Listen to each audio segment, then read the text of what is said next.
Hello, everyone, and welcome to another episode of the Age Group Triathlon podcast.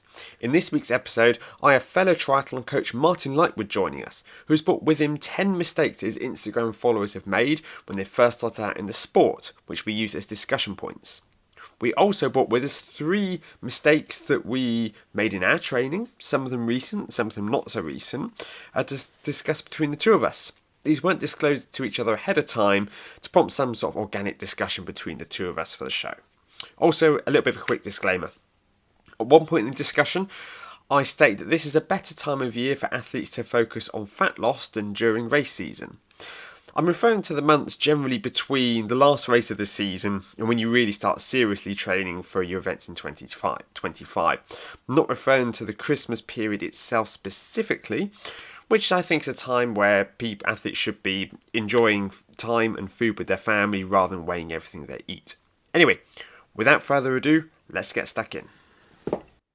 Hello, Martin. Welcome to the Age Group Triathlon podcast. How are you doing today? I'm very well, thank you very much, Sam. Excellent.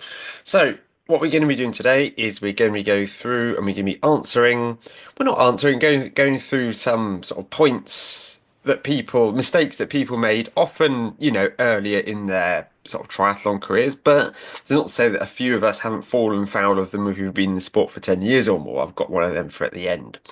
So, what we're going to do, we got 10 questions. Well, Martin stuck a question out on his Instagram and he said, what was the question, Martin, actually? It was what are the what rookie mistakes have you made when it comes to triathlon? You know, when you're first starting out, and there was a host of responses basically, and there's a lot of the same ones, a lot of the kind of mistakes that I've made in the past. But it was a good question to ask, and it helped other people, I think. Yeah. So we got 10 responses and we're going to go through and we're going to try and, rattle through these ones. We're not going to try and we're not going to spend 10 minutes in each one. We're going to sort of, rattle through them a little bit. Some of them are a bit more self-explanatory than others. Um, and then also we got 12 points. I tell a lie. And then at the end, we've each chosen 3 points of our own from kind of our own experiences as athletes as well as coaches. Which we're hopefully gonna, because they're blind, they might foster a little bit of discussion. And it's interesting, to get Martin on to get who's another triathlon coach, to have a little bit of discussion, have something sort of challenge the views a little bit, learn a little bit from it all, um, and see if we can, sort of cover some ground and some points that I wouldn't maybe have thought of myself. So if you're ready, right, let's get cracking. Absolutely. First one I got here. Doubling the amount of carbs on race day relative to training. Now, I think I know what's happened here. I think an athlete has been on Instagram and they've seen a professional athlete who they really admire talking about how they're taking on like 120 grams an hour. And this person's been out training on about 60 an hour. And they've gone, oh, if it's good enough for, I mean, I know Christian Blumenfeld, he tends to really chuck carbs until he pukes. He's done that in a few races. If it's good enough for him, it's good enough for me. Yeah, it's the old classic of using social media to guide your training practice, and unfortunately, they probably will pay for it. Of course, if they haven't done or used that many carbs in training before, then they're obviously going to pay for that on the day because it's notoriously it's bad for your gut if you know try and take on say 120 instead of 60 carbs an hour during your race for the first time ever. I think it's, people talk about, you train your gut a little bit like a muscle, in that if you try and overload it too much too soon, then you're going to end up really regretting that.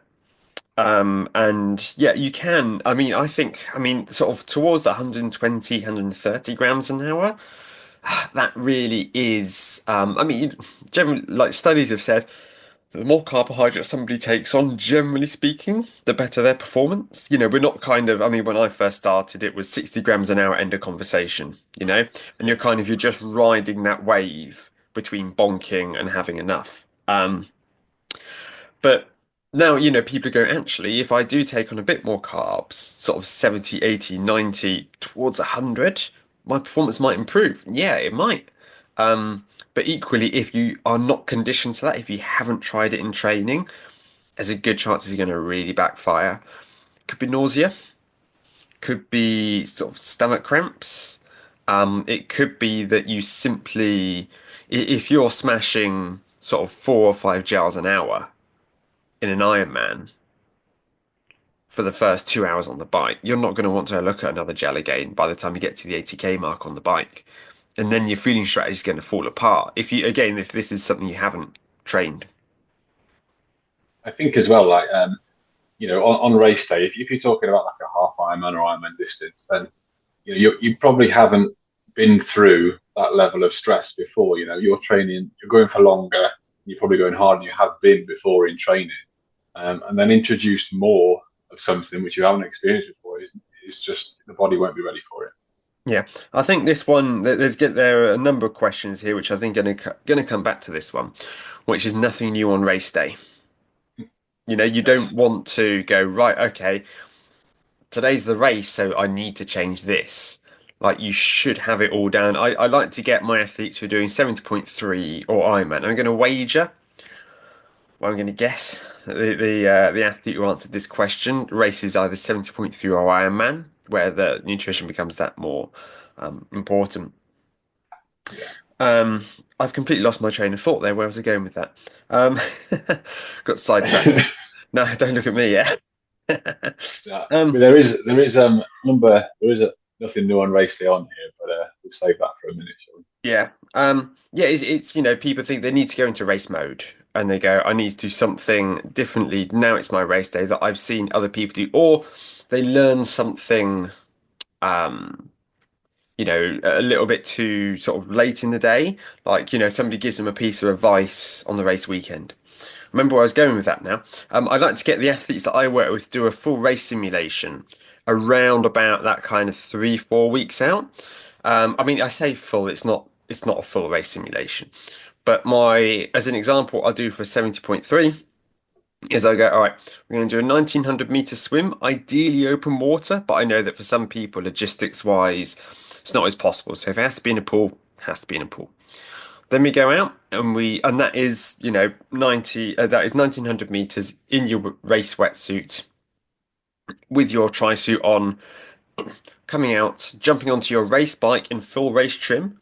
So you've only got the bits you're going to take on there on race day. You've got the race wheels, if you're using race wheels, all of your nutrition on the bike, and then you go out and you ride 90 kilometers at race power. Now, obviously, race power is going to be harder to hit on open roads. It's going to be slower, assuming that your target event, of course, is closed roads. But even if it's not, most of them are held on quiet enough roads early on a quiet Sunday morning that it's not too much of an issue. And then they get off and they do a 10k brick run, which is 5k at race pace and 5k as a cool down. And the reason I like to get people to do that is because it allows them to try their fueling strategy on the day. Ideally, you do it at sort of about 7 in the morning, the same kind of time that you're going to be doing your race. So you have that same race breakfast, and you can plan everything out. And this is a chance for you to work out, have I got enough nutrition on my bike? How does it feel when I'm running at this kind of pace? Is that a sustainable race pace for the run? Um, and it allows you to answer all of these questions and hopefully avoid any of those sort of unpleasant surprises on race day. We do something similar as well with especially with Ironman Wales. We do like it's called a metric training day down in Tenby on the Mm. course, and instead of the 2.4 mile swim, we'll do a 2.4 kilometer swim, 112 kilometer bike, and a 26 kilometer run or close to that. And Yeah. again, we do the same as you. We kind of use it as a prep day. Everything's there to practice exactly what you want to be doing on race day. Quite often the run will end up short, and you'll end up having fish and chips or something like that. But it's all there for good practice and good training. Yeah, yeah. Okay, so we spent more than the time on that one. Hopefully, the others we get through a bit quicker. Think I can coast the swim without training. Now, what do you think's happened here? Because that's I quite optimistic, isn't it? Yeah, I mean, I think this is come from someone who maybe perhaps isn't training with maybe a swim squad or is swimming on their own, doesn't like swimming on their own potentially, finds it boring or you know just doesn't like it. And what they've thought is maybe their bike and run fitness and they've got a half decent ability to swim. Mm. They'll be all right on the night, basically. That they'll be Yeah. fine. They'll get through it. And I think that's what's happened there. I think Um, there were two possibilities here, personally. One possibility is that they can't really swim, so they think I'll just do heads up breaststroke and I'll just get round. And in the end, it ended up being a bit of a scramble to make the cutoff. I don't know. Maybe they even failed to finish the swim. There's no way of us knowing whether they made it out or not. I think the other problem is the other extreme, which is somebody who grew up sort of swimming 10 times a week. And it's, oh, you know what? Yeah, I can swim. It's no problem. And just thinking, well, I don't really enjoy swimming. Don't associate it with having a good time after all those years in the pool when they were younger. I think, oh, I'll just stick a wetsuit on and get it done. Less of an extreme, but I worked with a an athlete a few years ago, qualified for Kona actually. But the we had a 70.3 as warm up, and we he said he only wanted to do one swim per week. He didn't like doing drills. He didn't like doing this. He didn't. He just wanted it to be kind of a shortish set to keep things ticking over. And from what we sort of the conversations we had, we thought he'd come out and swim about 30 minutes. When he did a warm up race, okay, we went out to Marbella and a 45-minute swim. Now, I'm not hating on anyone I mean, I've swum 45 minutes in the past, I can tell you that much. Um, but I didn't expect to swim 30. But it was such a huge wake-up call for him. Him going like, the open water element, his fitness just not being where he thought it was. And that he kind of overestimated his ability. So I think that's maybe another possibility here, where somebody's like overly confident in their ability. yeah, definitely, definitely. Like someone who's half decent at swimming, Yeah. like you say, will think they'll just coast around it because they've got that kind of innate learned ability from a young age. Yeah. The realization I had come away from that conversation with him is that next time somebody says, I don't need to worry about the swim, I'm going to say, okay, I want you to, grind out 3,800 meters or 1,900 meters in the pool at race pace and come back to me and let you know what your time was. You know? So I think a lot of the times they're going to come back from that and they're going to go, oh, Yeah, yeah, maybe I need a little bit of work. I mean, hey, if somebody goes out and swims 3,800 meters in 55 minutes in the pool in just a swimsuit, cool. Yeah, I'll take their word for that, and we can, just keep the swim ticking along. But yeah, I think a lot of people they kind of, I mean, we all know that swimming 100 meters in the pool is so different to outdoor swimming. absolutely. Yeah, and I think with this, all the good swimmers that are doing triathlon who come out of the water early doors, they're not forgetting about the swim. They're swimming 2 or 3 times a week. So what it seems odd to me that someone would kind of say, "Oh, no, I know how to swim. I'm not going to bother." So if we work on the assumption that we've got a lot of people listening to this who can't think of anything worse than swimming 2, 3 times a week, what kind of advice, tips would you give them to improve their enjoyment of their swim training? Well, for me, in the past, and I know for some of my athletes, is joining a swim group or swim Mhm. club Yeah. has been really beneficial. And I know people like the competition. You're always swimming against people. It pushes you a little bit. Hmm. It's more fun because you're with your friends in a group, um, and you get decent coaching as well. So there's three benefits there straight away. Um, if you have to swim on your own, I think having kind of a well structured session, advising maybe your coach or someone who can give you advice, what you actually enjoy doing in the pool. Yeah. It might be a bit more fast stuff, it might be more drills, and just make sure that's incorporated into your sessions to Mm. keep it interesting. Yeah. Well, something I like to do is, at least that I'm sort of moving towards these days, to try and keep the swim that bit engaging. Um, is doing like one session I like giving people is okay, we're going to do 100 meters with only a left paddle. Then 100 meters only a right paddle, only a left fin, only a right fin. Now we're going to have our right fin and our left paddle, and then our right fin and our right paddle. And you keep changing it up like that. Not only is somebody getting a lot about their stroke there, they go, hang on a minute, this has taught me that my left arm is like pulling nothing back in the water. It's also going to make the time fly by. Yeah, it keeps it interesting for them, and they're going to be feeling new things in their body. They're going to be connecting different muscles as well. So it's a great idea. Yeah, cool. You can have that session for free, guys. Um, Too much intensity, letting ego get in the way. This was mine, actually.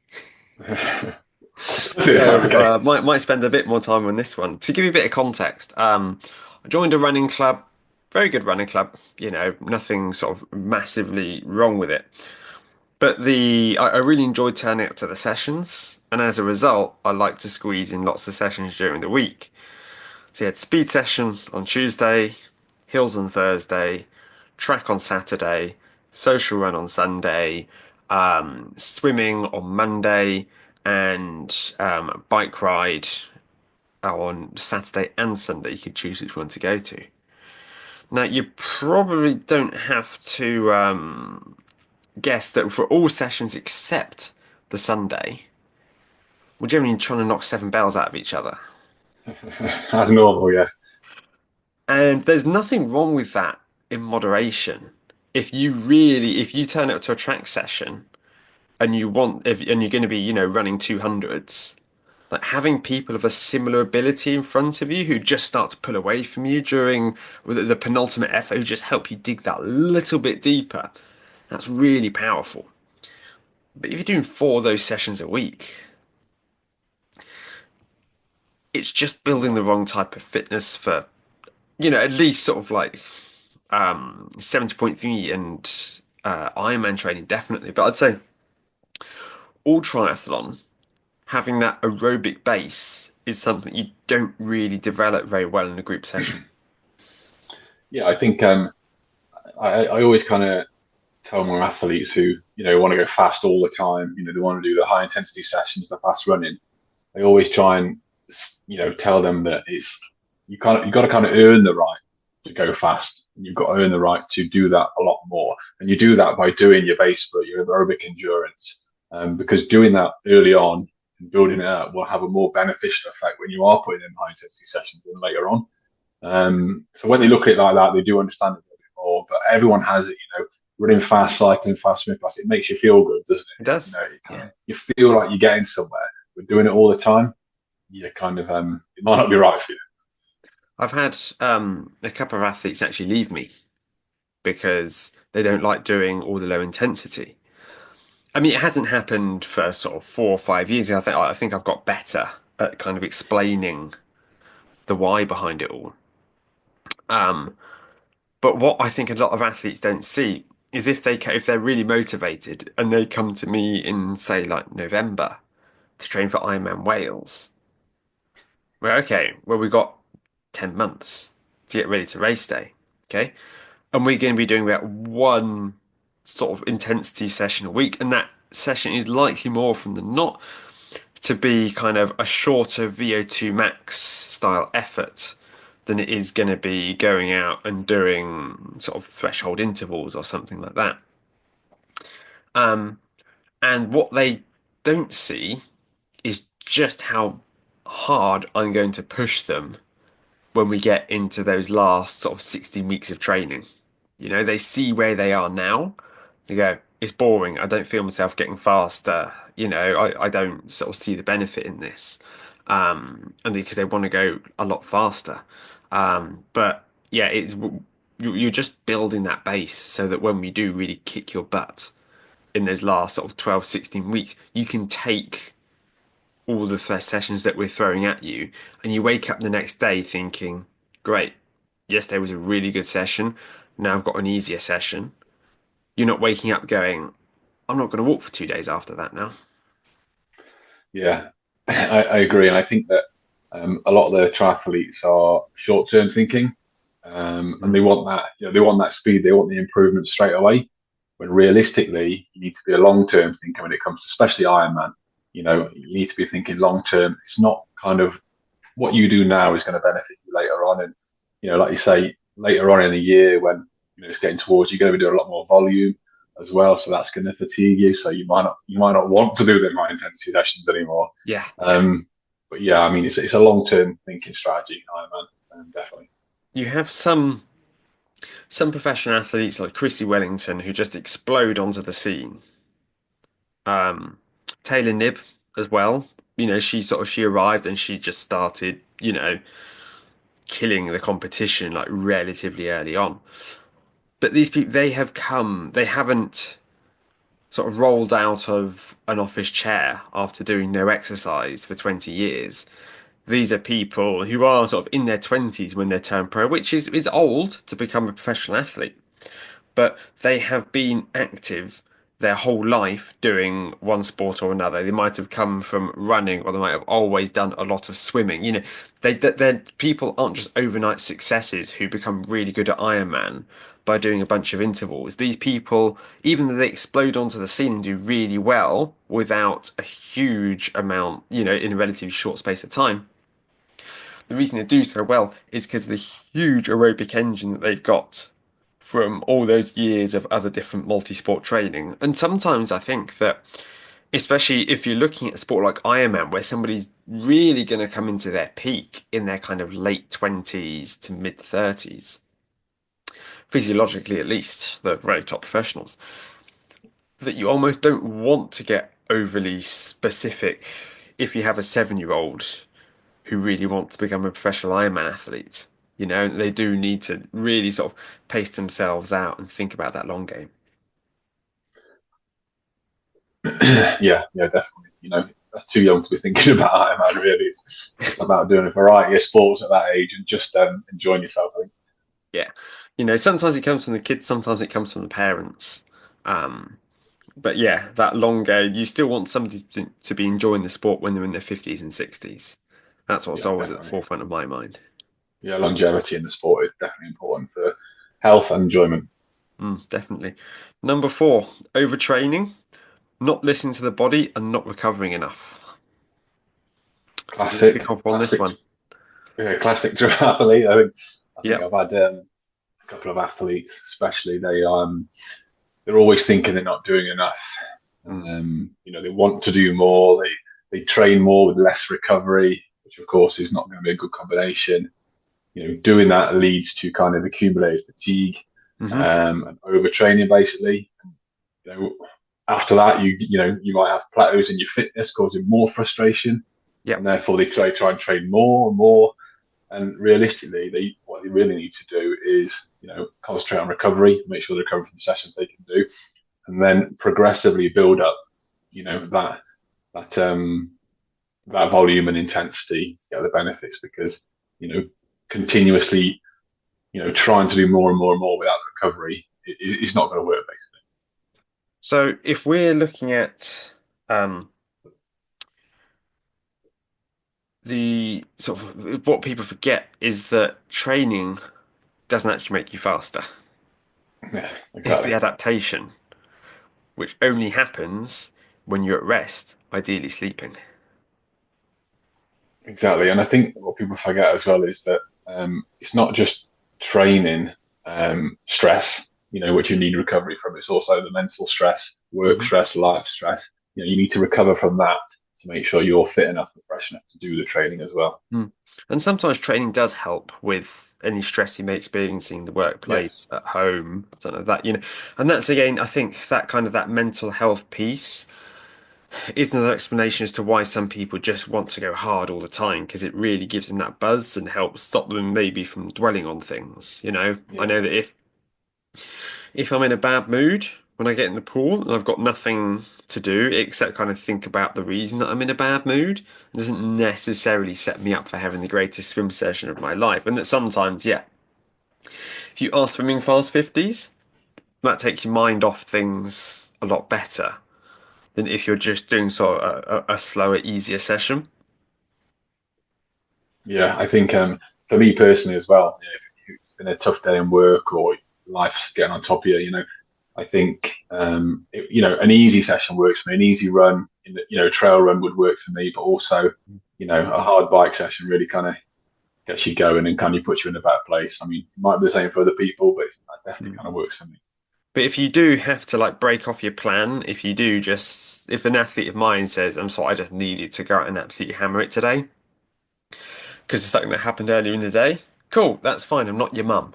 You can go out, you can do that, but we just need to make sure that we take that into consideration with the rest of our training and maybe drop one of the intense sessions we had later in the week or reorganize things and make sure that you get the necessary recovery, especially from a really hard run session.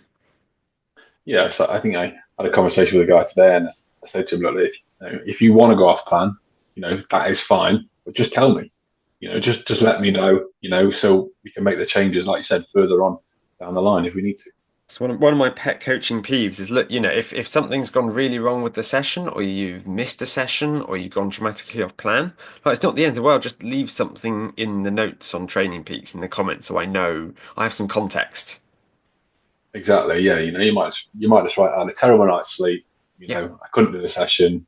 That's it. That's all we need to know. And it could be something like it could be something really horrible, like a loved one of theirs is very ill, and they just need to go on. And I come across as being maybe a bit passive aggressive, saying, "Oh, what happened here then?" But like, I need to know. Yeah, I really want to know if you want me to help you.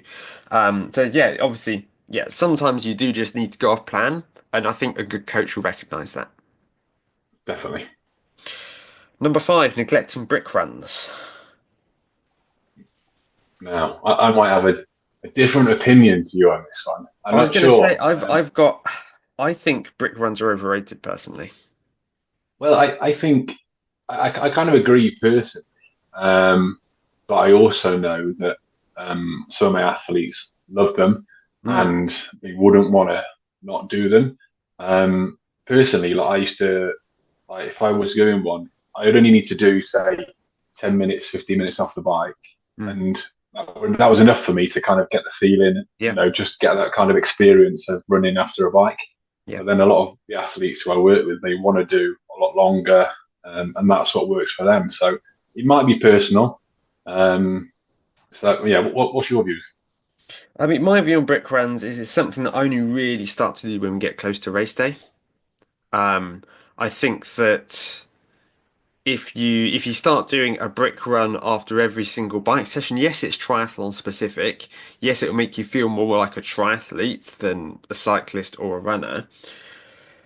But one of the issues that we have with brick runs is that if you are running straight off the bike, the risk, your biomechanical efficiency is going to take a hit, especially if you're coming off of like anything over 3 hours on the bike. And yet sometimes, yeah, you do just need to get a longer run done.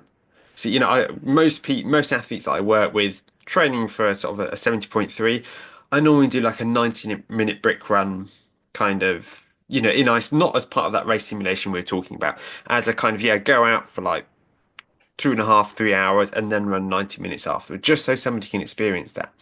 But I do think, people who want to come off the bike and do hour plus brick runs regularly, I'm not sure that's honestly the best use of time personally. No, I think I agree with you there. I think kind of yeah, like doing a brick run, like say an hour off, I say every week or every other week.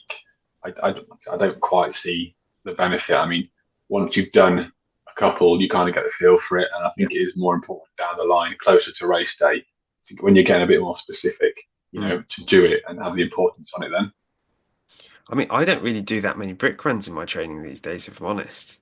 Um, because if you race a lot, like I like doing lots of short race stuff.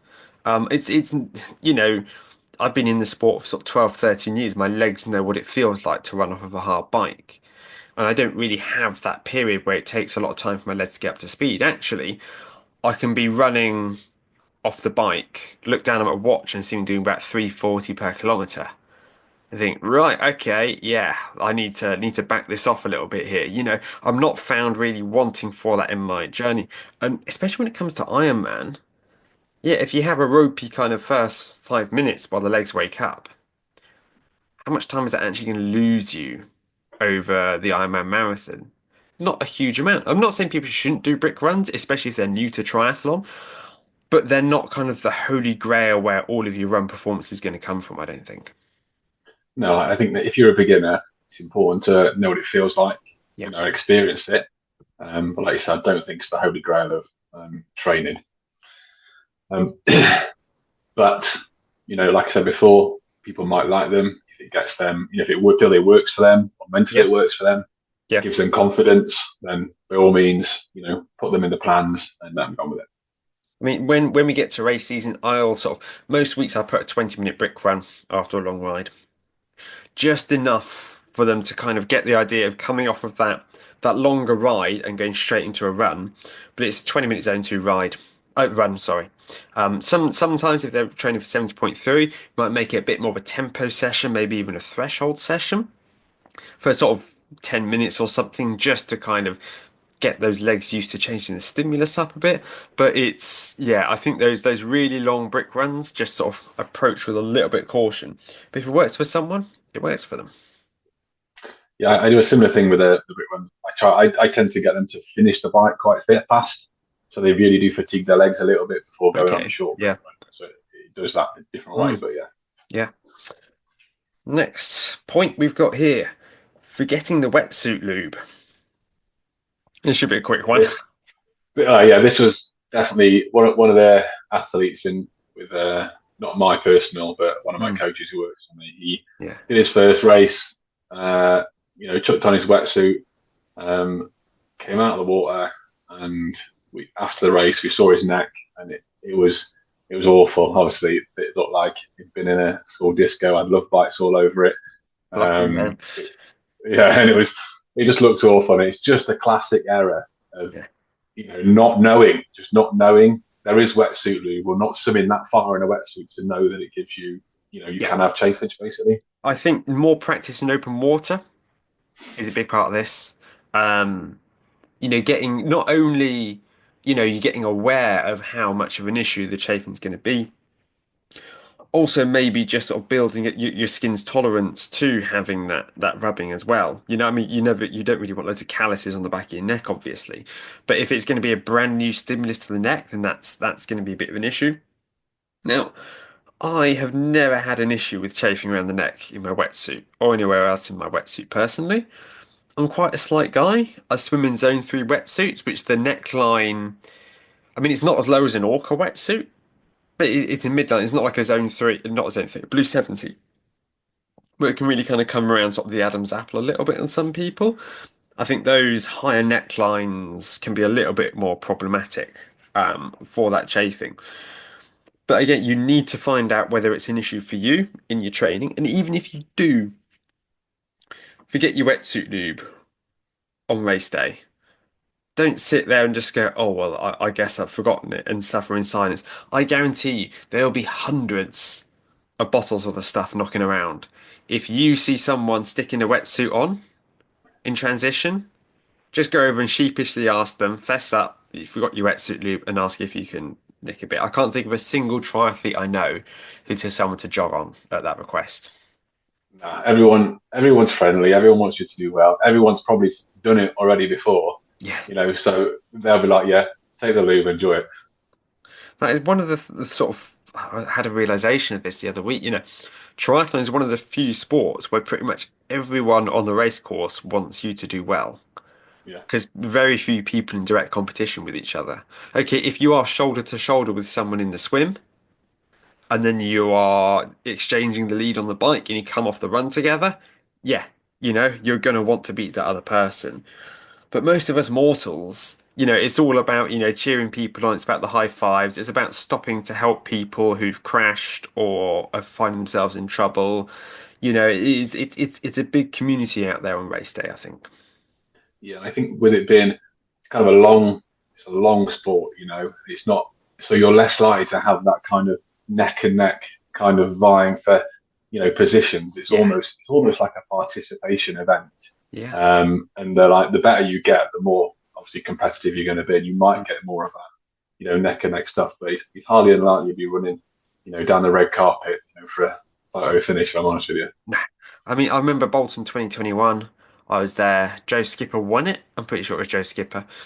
And second and third had the closest that I've seen to a sprint finish in an Ironman, where they only finished, and you get like third place, he was taking like chunks out of second place going to the last 10K, and they came past me.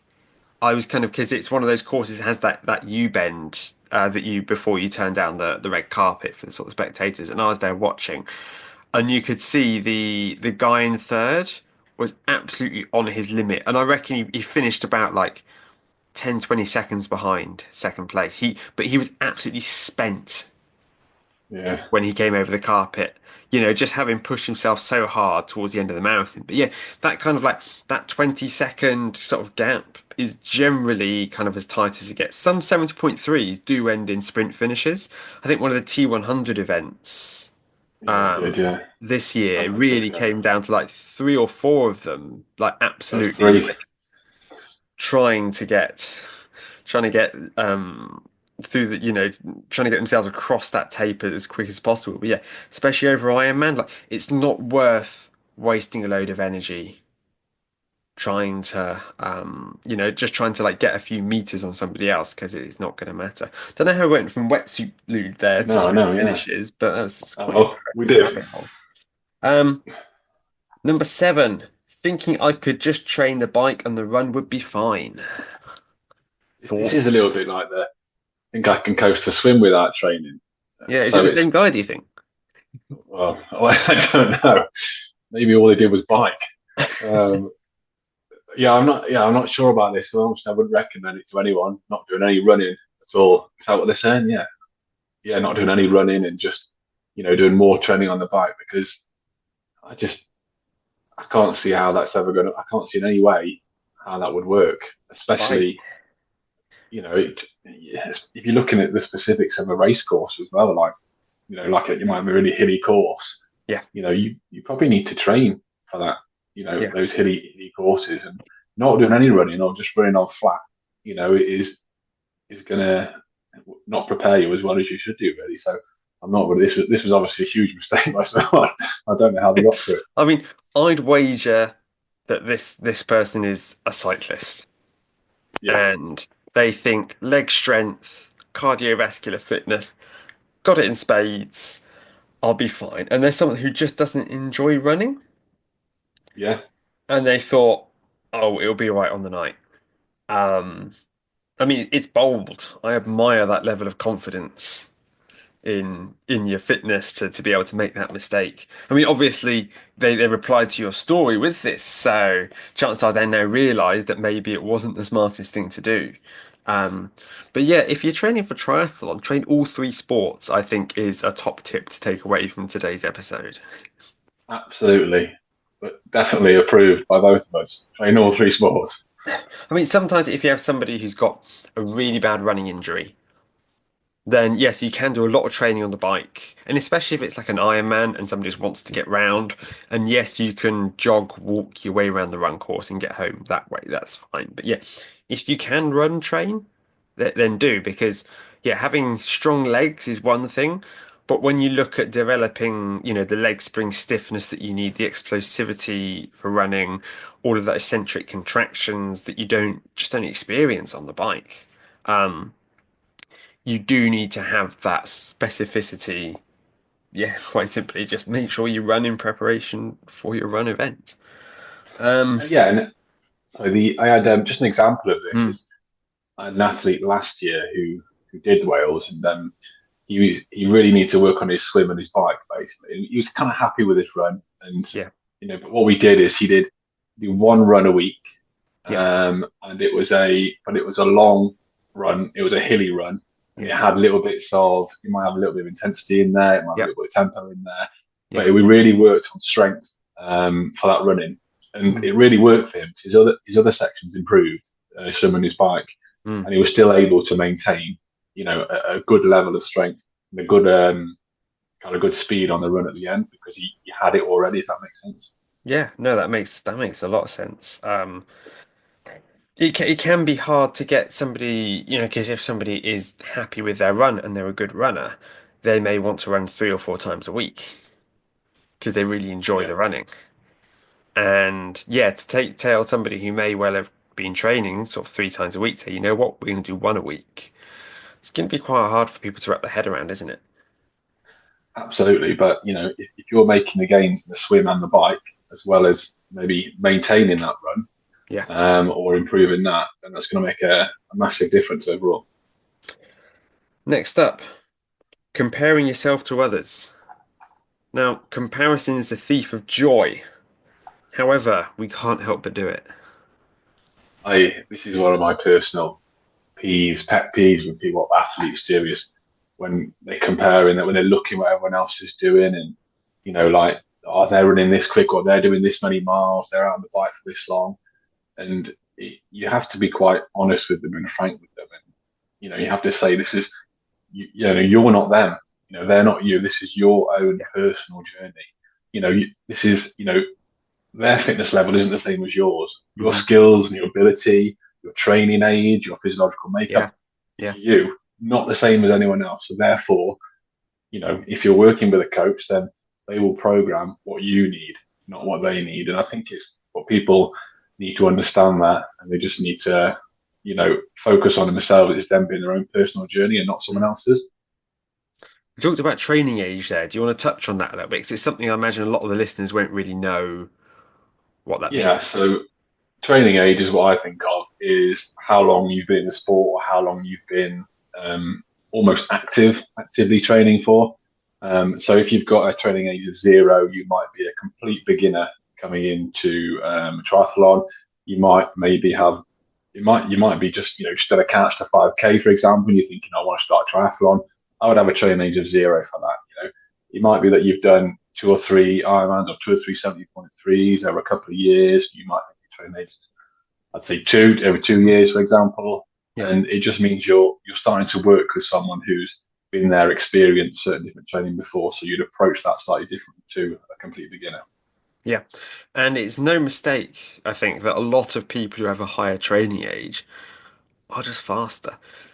And part of that does come from maybe they can handle a bit more intensity, but a lot of it comes from just building that really solid aerobic foundation, which, if you want to be able to train for 8, 10, 12 years in the sport, you're going to need to learn to sort of to pace yourself a bit.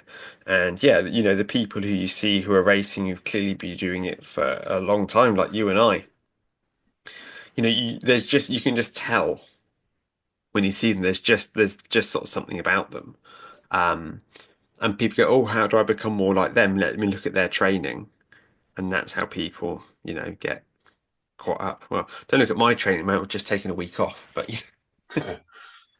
Yeah, I wouldn't be following my training at the moment, but I know what you mean. And again, it's just you know, it's a very personal thing. I think training. As soon as you start thinking that it's not, that's when maybe Mm. problems or doubt can start creeping in. It's Yeah, your journey, it's your plan, and it's there for you, no one else. yeah. And I mean, do you think it's a bigger problem with people comparing themselves to what they see on social media, or whether it's more of a problem comparing themselves to what their club mates and their friends are doing? I think it's a bit of both. I think it depends on how well. I mean, there's always competition within your clubs, within your Mm. groups. To be the fastest, or have the highest average speed on a bike ride or something like that.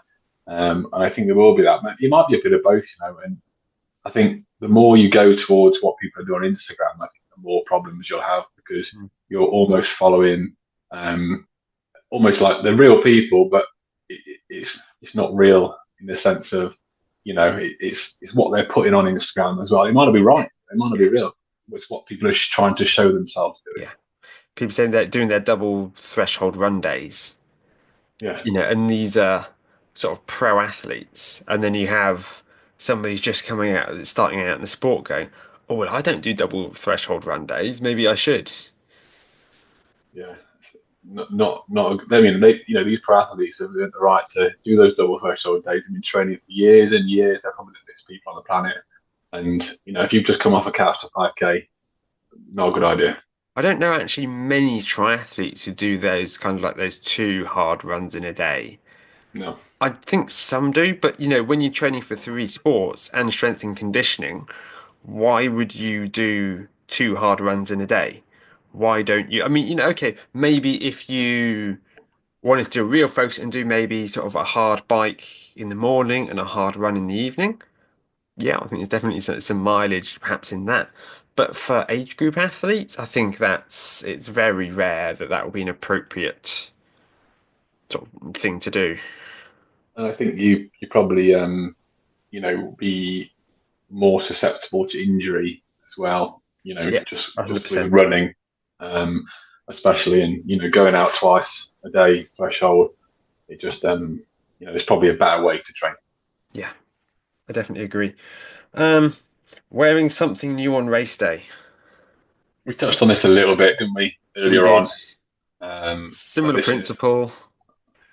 yeah, I think I think I've seen people on social media see like marathon fails, for example, and you see a guy in a white t-shirt Yep, running to the finish line, and there's just blood all over him, for yep, example, and you just think, right, he's obviously put a new t-shirt on that day, marathon t-shirt, he's never worn it, yep. and the worst has happened. Hmm. But yeah, I mean, unless you've practiced with it and it's not going to cause you any trouble or any problems on race day, Yeah. then I wouldn't take the gamble. I think another issue people can sort of have is if they've been training in the same pair of running shoes throughout all of their training, and they go, but I'm going to get a brand new pair for race day.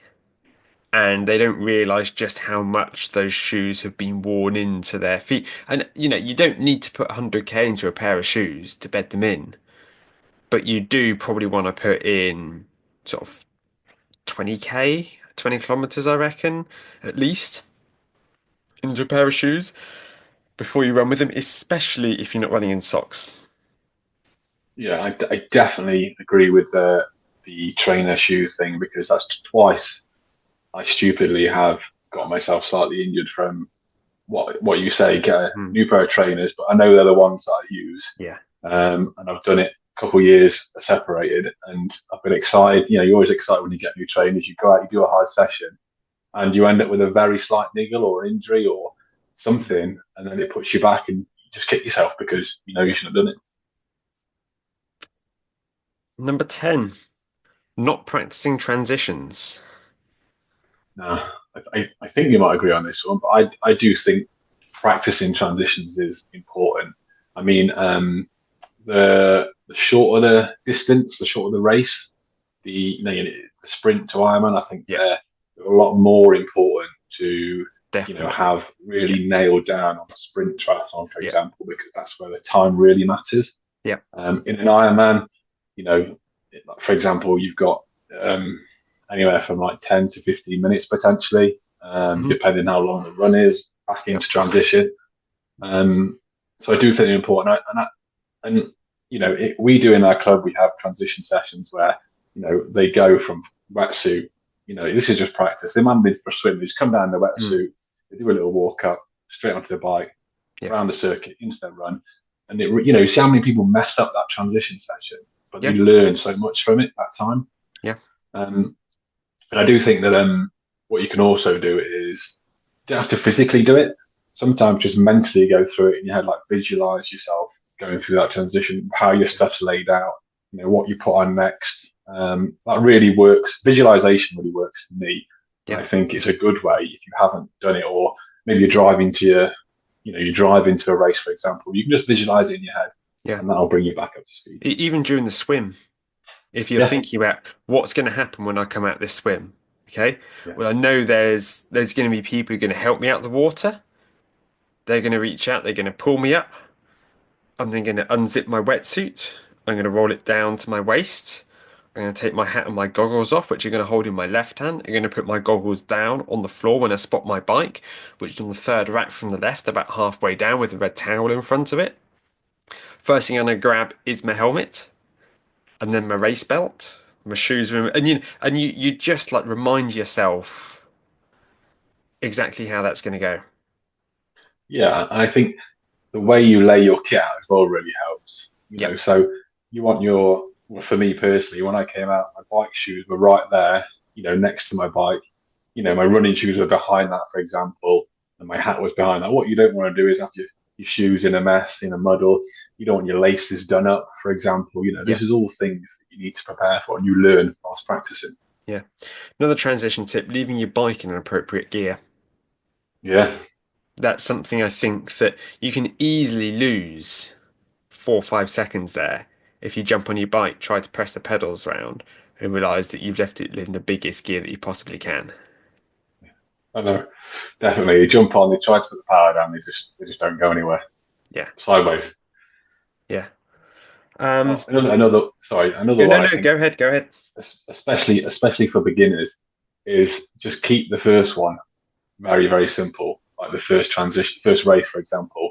You know, don't be, elastic banding your shoes to your bike, trying a flying mount or anything like that. To keep it simple. The main thing is to get on Mm, your bike, start riding, and then get off your bike and start running. Basically, yeah. you don't need any of that professional, triathlon series stuff going on. Actually, I'm going to embarrass somebody who I took on recently. I know he listens to the podcast.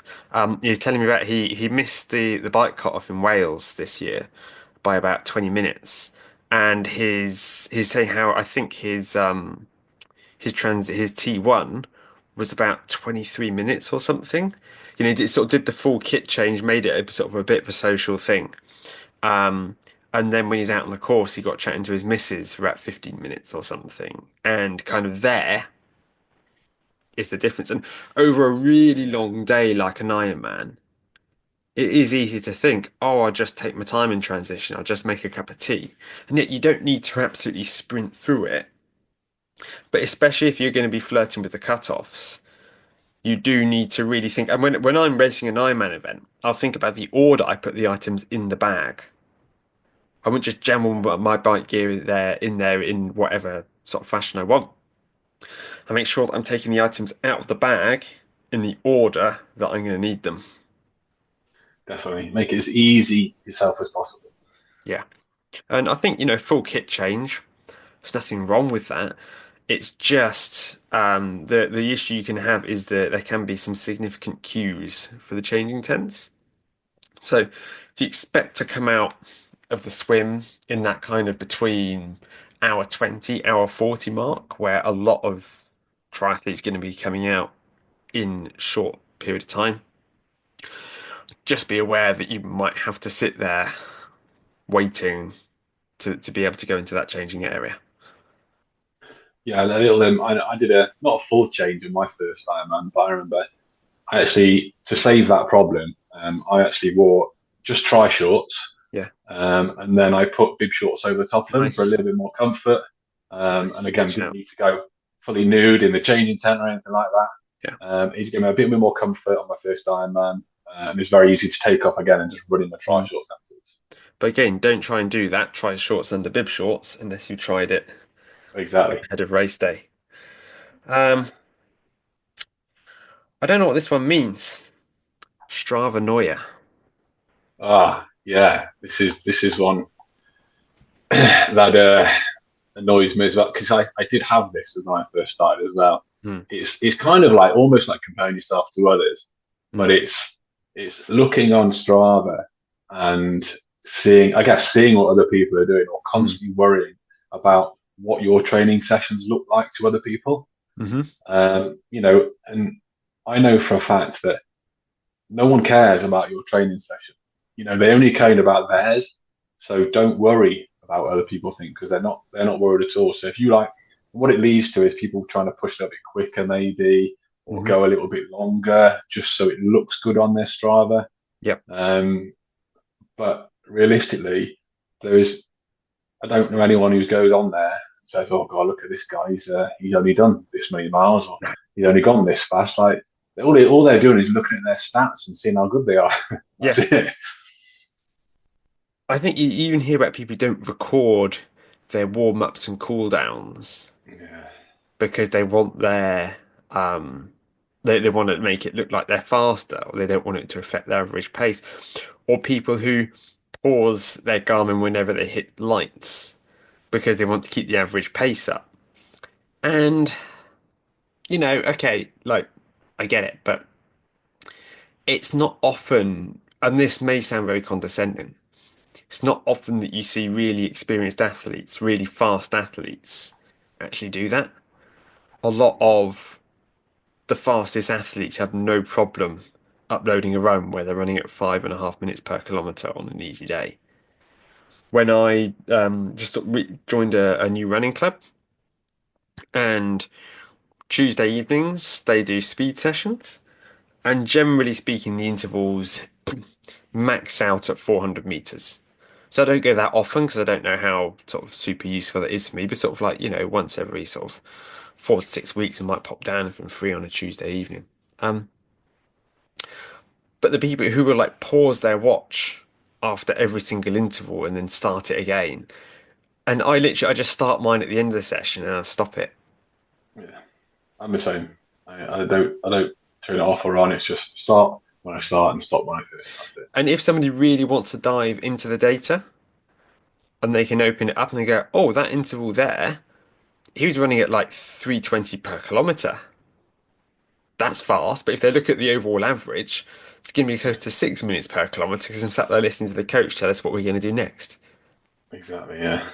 I I, So, I think yeah, I several. understand if your Strava feed is important to you and you want to cultivate something, fair enough. But I think there have been some, I'm not going to name names, there have been some high profile cases in the last few years of people manipulating their Strava data to make them look faster than they were, or that they did an event that they didn't do, Yeah. or something like that. And it's just, like, honestly, like, people really don't care. I can understand how you may perceive that people might think that, but you're the only one who's thinking that.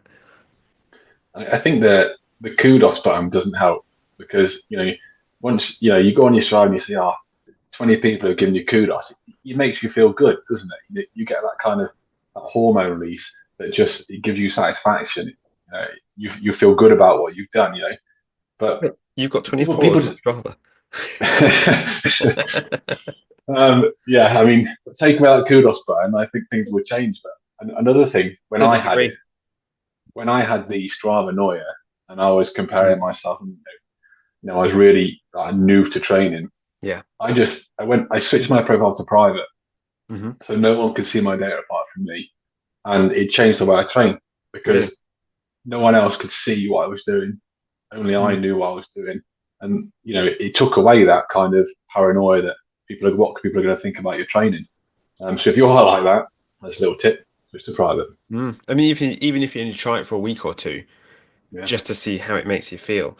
I mean, I know lots of people really hate on Strava and they say how it's really bad for athletes' well-being, mental health, and that. I mean, my personal take is that it's a tool and you can choose to use the tool. And if you decide to use it, then it's up to you to decide in which way you want to use it. Yeah, if you want to spend half an hour scrolling through everybody's data and looking at everything they're doing, yeah, Strava may not be the best tool for you. If you're like me and you regularly forget to even upload sessions, let alone change their names with that frequency, unless it's a really long session or a really good session for whatever reason, you know, I don't think it's necessarily a huge issue. One of my favorite Strava features, actually, I do pay for the premium membership, is the route builder in there. yeah, it's I think good. it's really got good now. You can say, hey, I want to go out on a 57-kilometer ride, and it'll put a route together for you. It's Yeah, like, yeah, that's pretty good. And yeah, I do look at the leaderboard sometimes, and it's nice when you get something through saying, "Oh, you're the local legend," um, or I think I've got maybe one KOM. I do think the segments are quite good in the Mm, way there's a bit of competition, and you're not going out every day, but you might have someone who goes, right, I'm going to go for that segment today. It's a challenge, mm, and it really is good for it's good for them, and it's good for their confidence. But don't make it the be all and end all. no, Getting that segment. that's a segment I may give people in the last kind of 2 weeks during the peak period before a race. It's like, okay, go out and see if you can grab a Yeah, couple of Strava segments, as a little bit of an ego boost. To be honest, might even be something that's fun to do in the off season, come to think of it. absolutely. When, you want that intensity, but you don't necessarily want to grind out 4 50-minute FTP intervals. No, yeah, I mean, definitely. I don't think I ever So want to grind out 4 50-minute FTP intervals. no, and it's good to do with your friends. As we go out running with 5 or 6 people, and you're all after this one segment, where you say, "All right, lads or girls, whatever, this week we're going to do this segment. Go out when you want. So who's the best at the end of the week? Hmm. Just a bit of fun." What's your opinion on drafting and Strava segments then? Cheating. Just cheating is banned. Whatever happens, cheating is banned. I think if you can't do it by yourself, then no, you can't claim it. Right, last of our original ones, over-investing in gear and equipment, otherwise known as all the gear, no idea.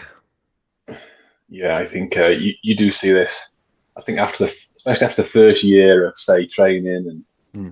an athlete is just starting to get into it. They've done a race, they're thinking, oh, I could really go for this for another year, but I'm going to need to spend at least 5 grand on something now. And they'll casually drop 5 grand on a new bike or Yeah, some other gear or whatever, and they automatically think that that money will make them faster the next year, yeah, and it may well do a little bit, yeah, a but little bit. there's probably better ways to spend that money to improve your speed and fitness. I think that when we're looking at sort of a hierarchy of good places to invest, the bike frame itself is actually a pretty poor place to invest. And the issue that people have is they'll walk into a bike shop which does triathlon bikes and all this, and they'll go, yeah, I'm looking to spend around about that sort of like 2.5 grand mark on a bike. And then they see the new Cervelo, Yeah, or they're looking around on the internet and they find the Canyon website and they go, oh well, actually there's this one and this 2.5 grand tri bike purchase, which I think like 2.5 grand, you're going to get a really good tri bike for that. I think, probably, I would say probably carbon fiber. The way that the industry has gone, I don't know whether you necessarily get carbon for 2.5 grand these days, but previously around that point, maybe about 3 grand now for a carbon bike. Um, with a good group set like Ultegra or equivalent, like that, and then looking around and they see the next level up. Oh, what if? And they yeah, pick it up, they have a look at, oh, it's got electronic gears on it, and yeah, and they and they stretch their budget to justify the next frame up. yeah. And This next, they'll be getting like information from the bike shop guys saying, "Oh, this is 10 grams lighter than the previous one." And you go, "Oh, 10 grams. Oh, yeah, excellent. That'll save me some time." yeah, yeah. And they spend too much on the bike. And then you go, oh right, what about an aero helmet? Oh no, no, I can't afford an aero helmet, so I dropped all this money on the bike. And it's like you do realize that a £200 aero helmet will probably save you just as much time as the difference between a fully fledged TT bike and a road bike with clip-ons. Yeah, and a really good kind of aerodynamic tri suit or skin suit is going to Yeah, save you a lot of time, being as the body, and your body is going to be the biggest drag factor on that yeah. If you do decide to wear a skin suit in a race, do practice with it first. Don't bike. try and put it on wet.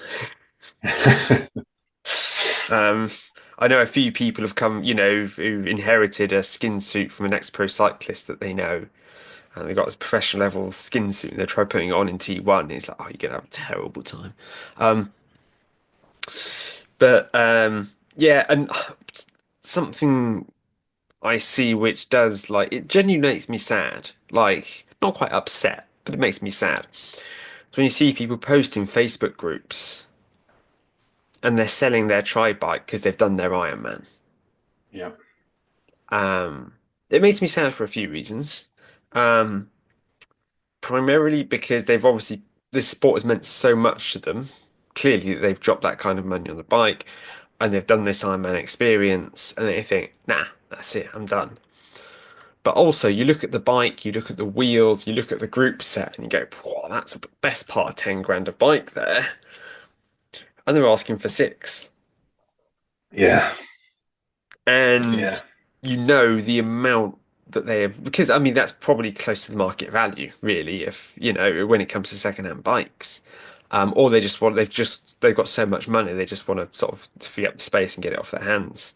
Um, and it's a real shame, especially if, you know, their bike split, they ended up getting overtaken by loads of people on specialized alleys Mm. because they really overinvested in that bike. I know we're just talking about the bike, but the bike is the biggest sort of money pit for investment. You know, they've got the deep section wheels, they've got the oversized jockey wheels, they've got the UFO chain loop. You know, they've dotted every I and crossed every T, and the bike shop's opening up a new wing in their name. Um, and they Yeah, and it doesn't translate into the performance they were hoping for on the day. No, but and I think I can tell you from personal experience, there's a really good feeling about overtaking someone on a 5 to 10 grand bike when Yeah, you're on an 800 pound bike yeah, and you're on stock wheels, yeah, and they have got all the gear and you just cruise past them. It feels so good knowing you don't need that money to get good at yeah, triathlon. yeah. I spent the first like 4 or 5 years in the sport on a £500 specialized alley. Um, just crushing people at like big events with it, sometimes without even aero bars, just sat there on my drops, you know, in the first couple of years. Um, and yeah, it just sort of feels really good. And actually, sometimes if you were to take a TT bike to like a course like Wales or Nice or something, you know, the benefits of that TT bike are going to be reduced. And in fact, a TT bike may only really be worth 5 minutes on a course like that, where it might be worth 20 minutes on a course like Texas, which is just flat Yeah, all day long. So, yeah, definitely don't overinvest in the bike. Keep the money aside for things which are more worthwhile, like you say, such as a fast race suit, aero helmet. You know, it doesn't need to be disc wheels and super deep, but you know, upgrading the wheels on the bike, it's going to be much more beneficial for you than going for a frame that is just a handful of grams lighter. You know, yeah, if you are a top level professional, maybe you do need to look at, you know, you will be looking at getting the absolute best bike that money can buy. But if you are dropping 10 grand on a super bike, that that technology is going to trickle down. And in 3, 4 years' time, you'll be able to get that same gear for about 3, 4 grand.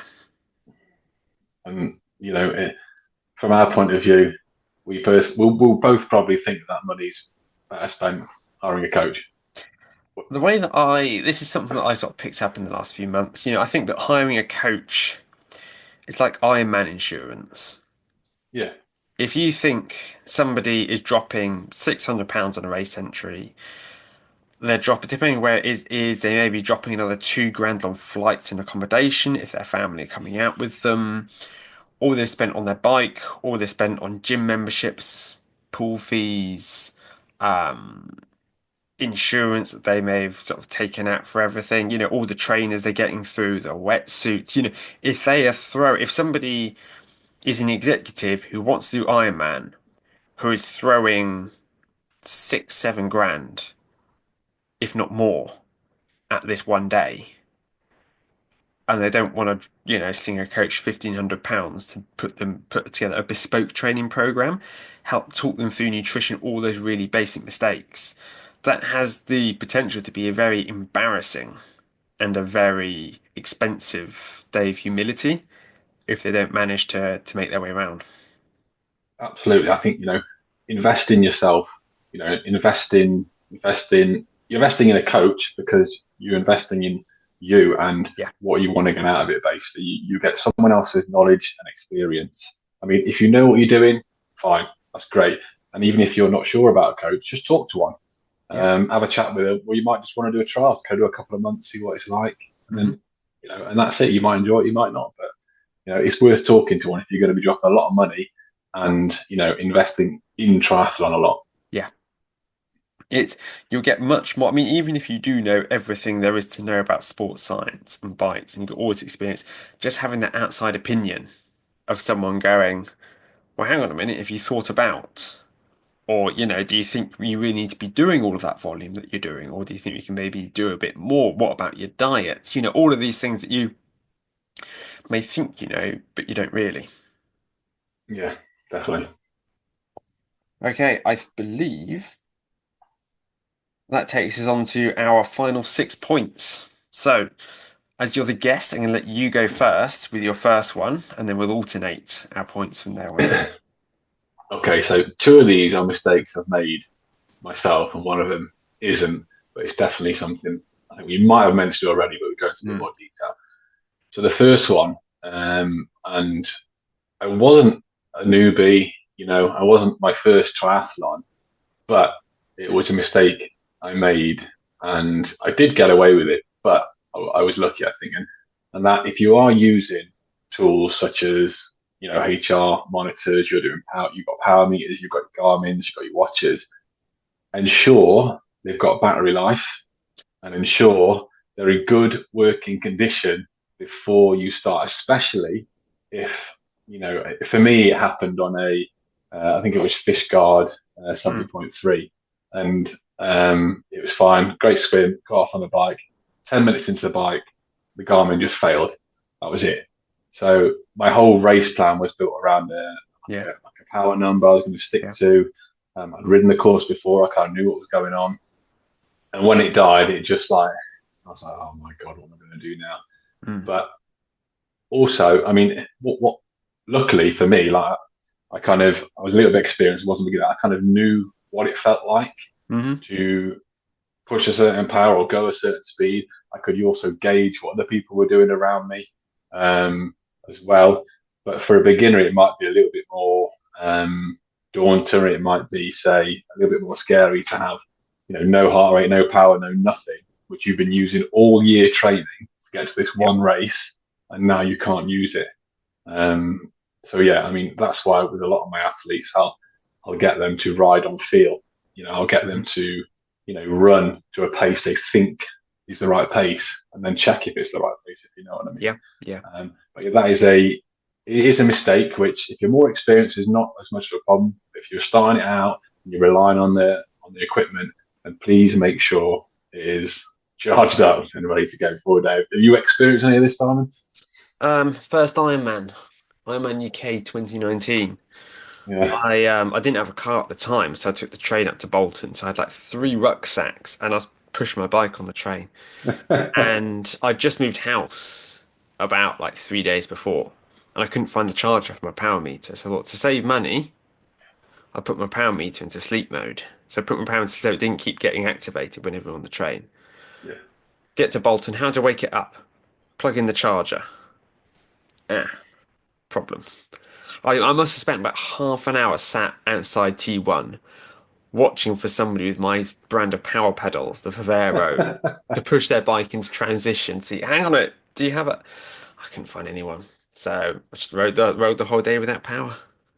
Yeah, I mean it's not ideal, but it's not too bad a thing because I think on a race day, if you know how you feel or Mm, what yeah. because if you're overexerting yourself, you kind of know that, and you're not relying on your tools as well. Yep. Because I think becoming over reliant on your power meter or your heart rate is a bad thing as well. Yeah. I mean, I couldn't afford it, but I mean, when I first started in 2012, power meters were really only. I mean, you're looking at like over $1,000, I think, for most power meters. It was before stages even came into the game, I think, and made it a bit more affordable. You're looking at sort of over $1,000, I think. It's sort of one of those ones that's in the spider for a Yeah. power meter. It just wasn't possible for me. So I rode for years without power. And when I switched to power, I then became a lot more efficient with my training. But I think those all those years of riding without power have just Help. helped me Yeah. sort of be able to gauge my effort a bit easier. So that yes, when I did have to take on Bolton without a power meter, I just got on with it. And to be honest, the fact that I wasn't able to like look down at my computer at the sort of 150-kilometer mark and see myself pushing out 86 watts was probably a good thing. Yeah. I remember I listened to whose podcast was it? It was the Brick Session, I think. Mark Oh, Misley, I Mark. think it was. Yeah. Yeah. He said a good way to tell if you've got no tools or anything, if you're going the right pace or speed, is you ask yourself the question, if I stay at this intensity, can I get to the end of the race? Right? If your answer is yes, you're going too slow. If your answer is no, you're going too fast. If your answer is maybe, that's about Not heard that one right. before.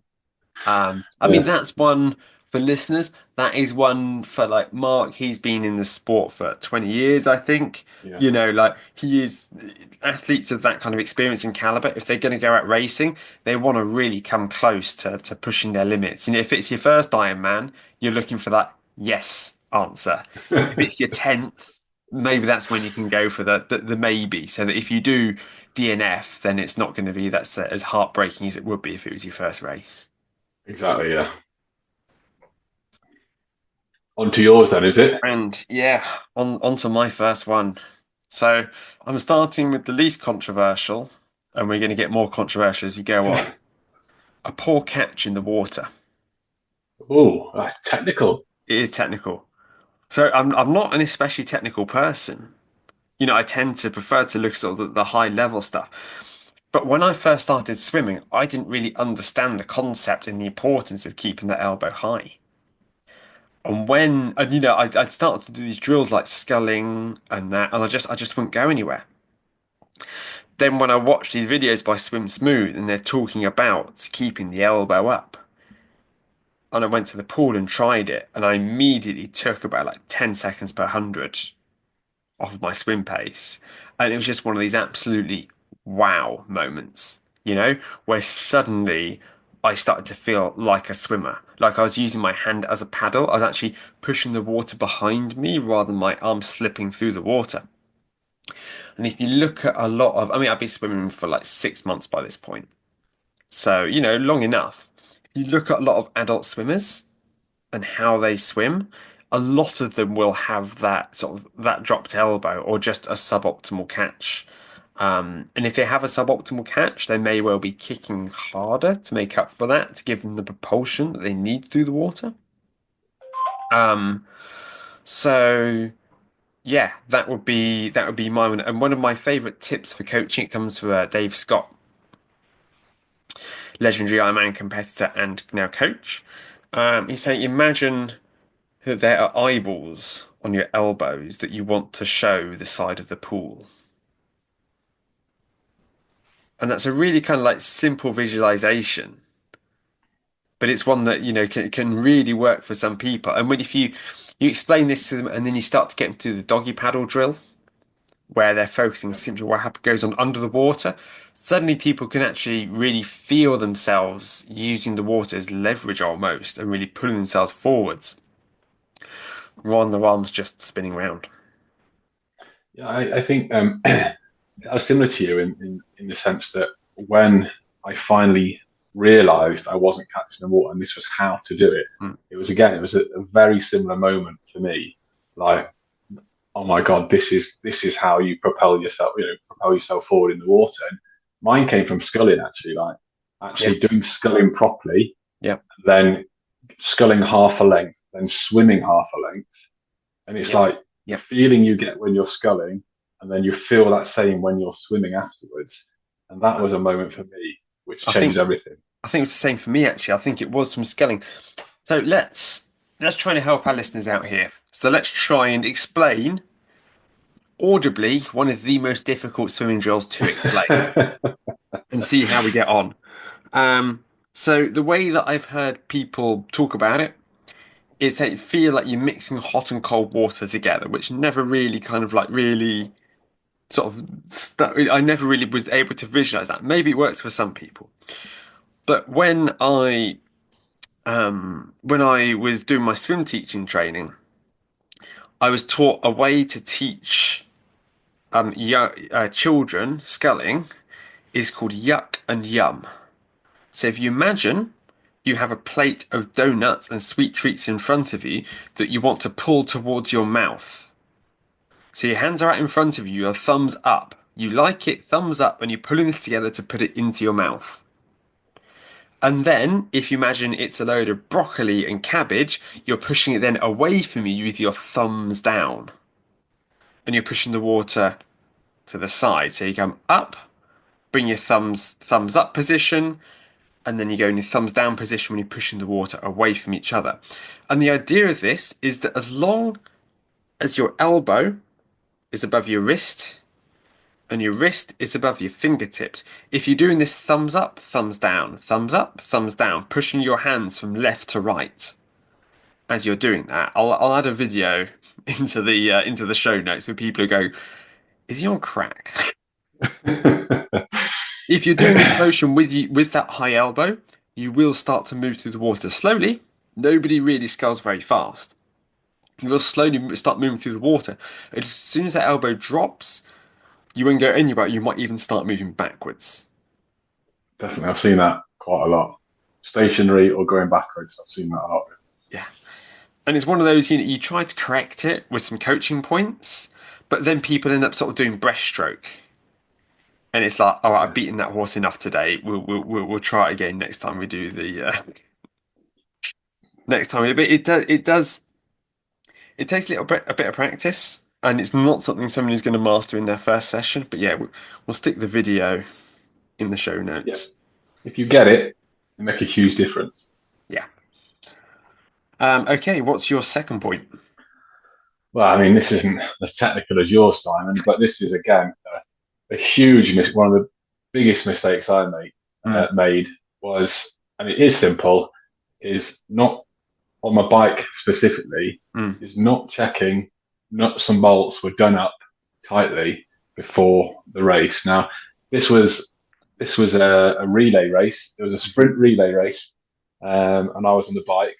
yep, So I'd been about 2 months before. I'd been hammering the bike yep, basically to get as fast as I could for 20 kilometers, and I was in good shape. yeah. Um, and I didn't check the nuts and bolts, and I started off, and then 30 seconds into the ride, I went over a bump, and my saddle went from horizontal to vertical, Oh, pointing upwards basically. And I didn't have tools on me because I didn't expect to get any kind of problem. If I get a big okay. problem, I probably wasn't going to fix it anyway. I was just going to walk back. But I had to ride 20 kilometers basically on the almost on the tip of my saddle, Wow. and or pulling myself, trying to pull it down. It was moving around. It was upwards, and it was probably the most uncomfortable 20 kilometers of my life.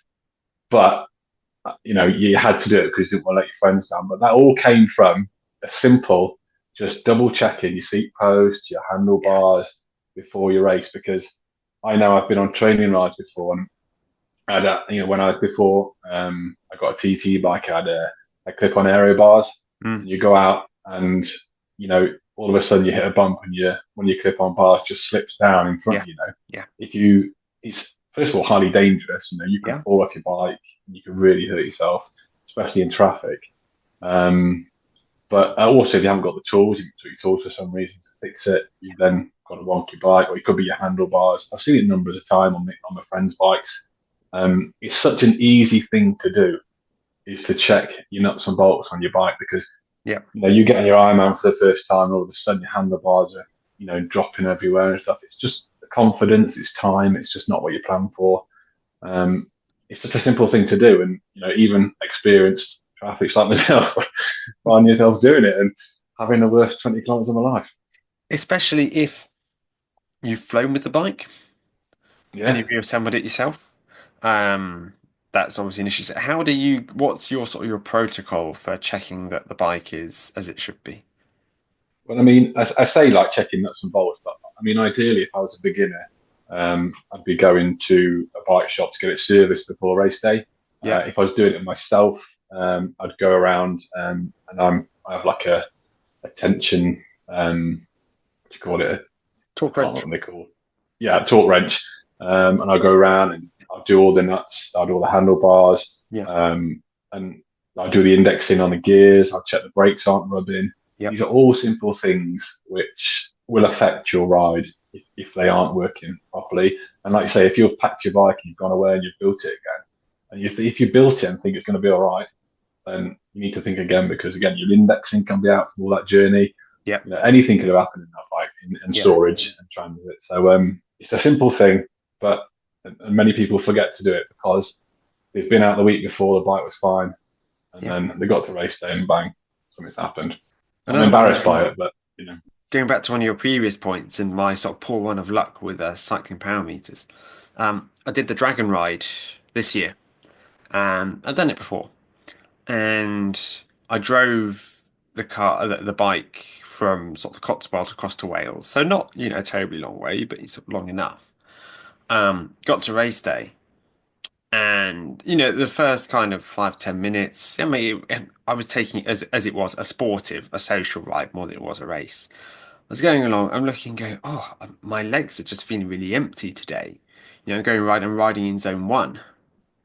Um, and the time went by and I stopped and I checked my wheels. I thought, is there some rubbing brakes or something? What's going on? And I thought, hang on a minute, I didn't zero my power meter.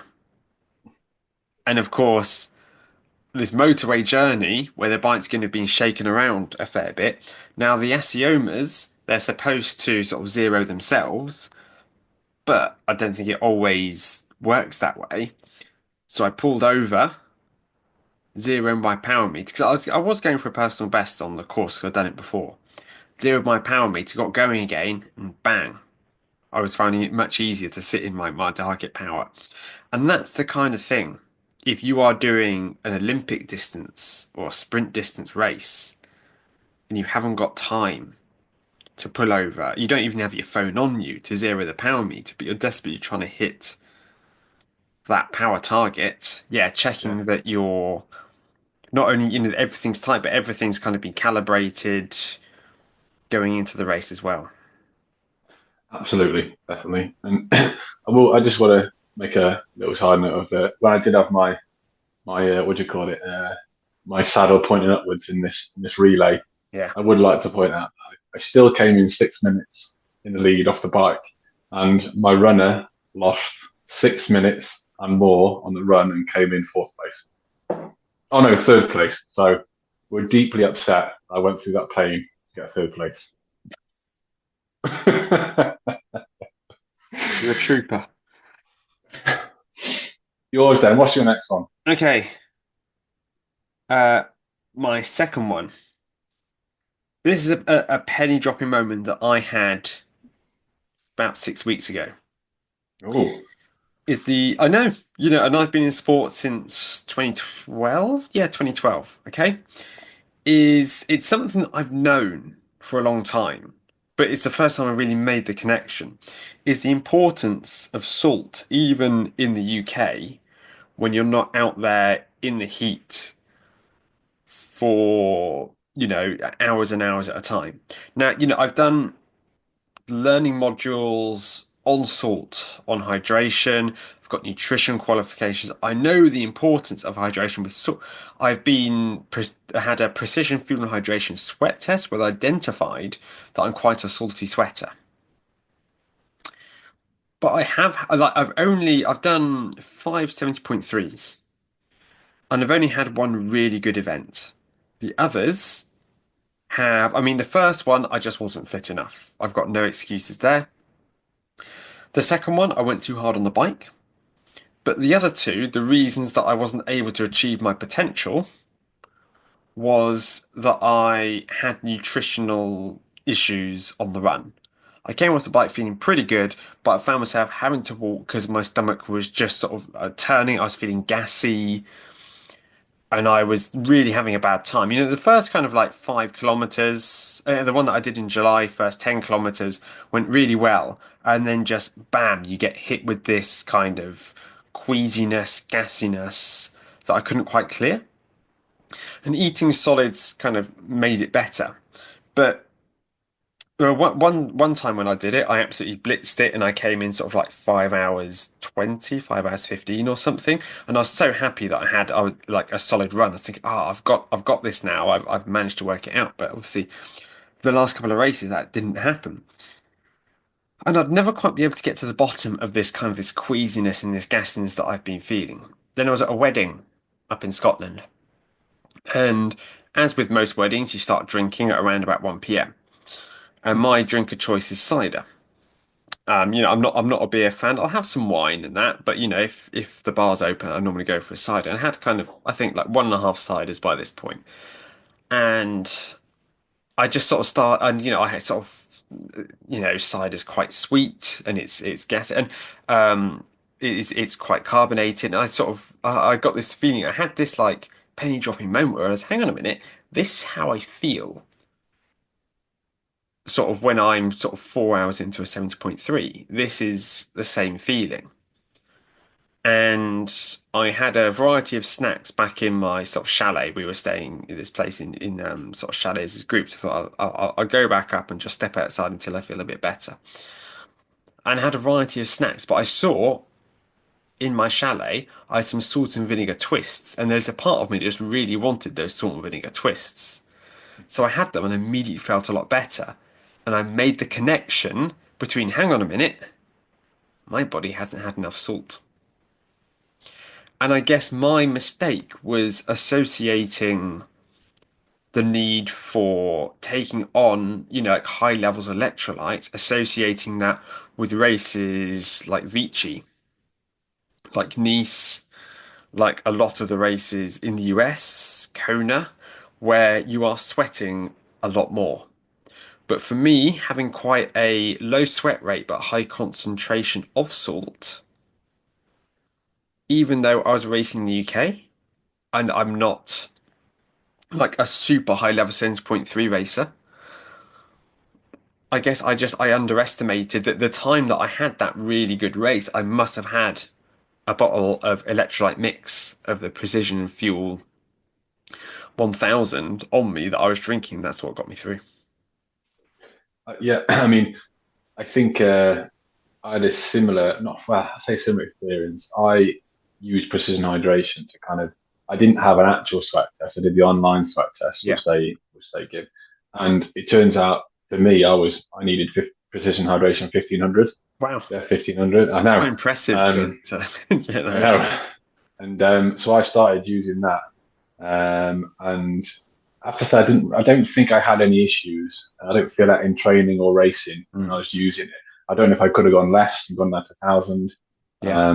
But I just kind of went from their recommendations. But I think if I was going to do another Ironman or a race in a hot place, I'd definitely probably think about getting a sweat test and Mm. really thinking about your salt intake when you are training and racing.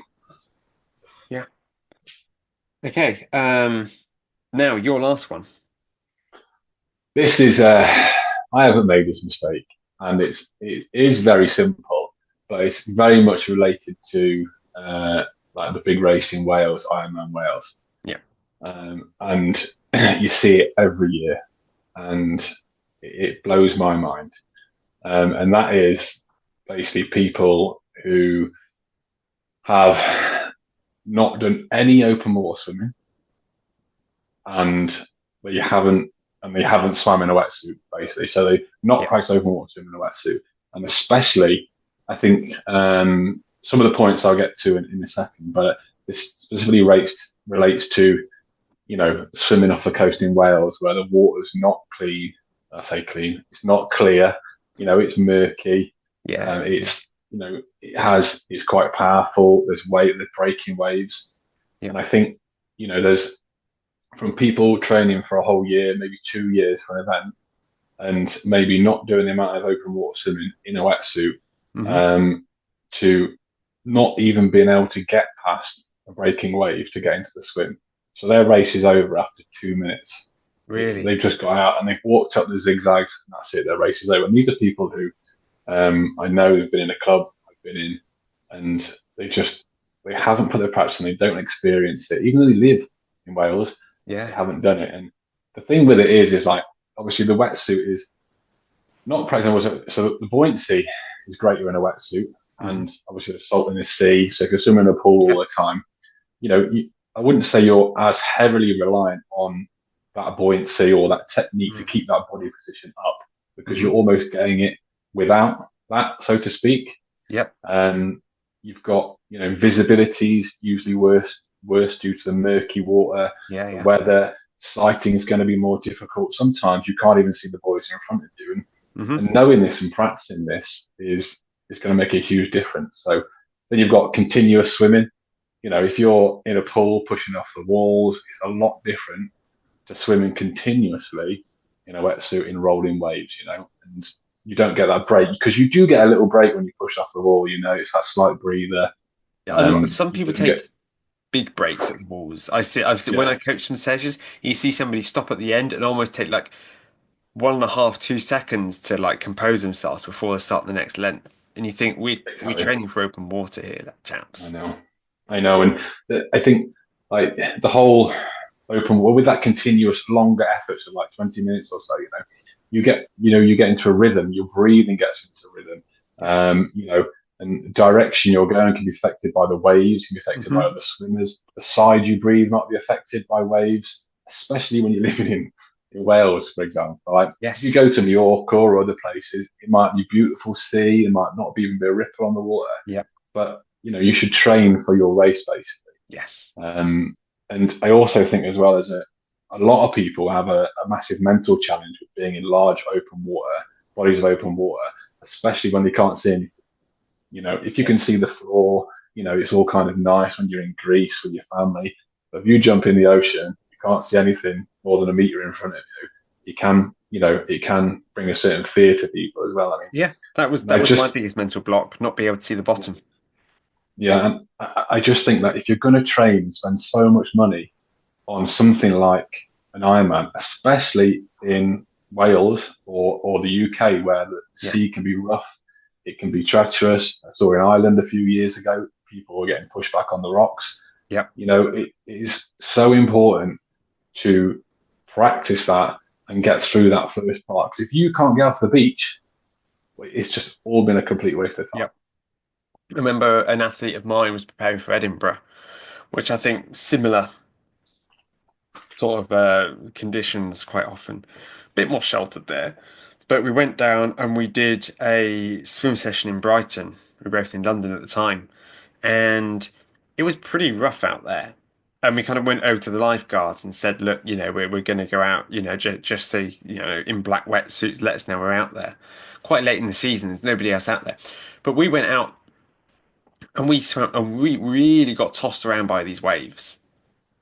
And I was there, like, not done a huge amount of sea swimming going. I think I'm more nervous than he is.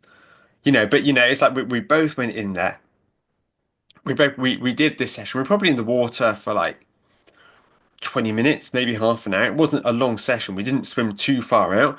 We swam up and down in the surf. And the reason for that being is that I wanted him to experience that because nothing that you experience on race day is going to be worse than being knocked around by surf for 20 minutes and like riding those waves. And when your hand goes to enter the water and there's nothing there and it continues down and like you say, like getting used to that in training, experiencing what's worse, like experience in your training what's worse than you'd ever experienced on race day. So whatever race day throws at you, you can sort of take in your stride. I mean, people in the States, I know sometimes for good reason, don't really ride their bike outside much. And then if it does rain during their race day, it's like Skittles.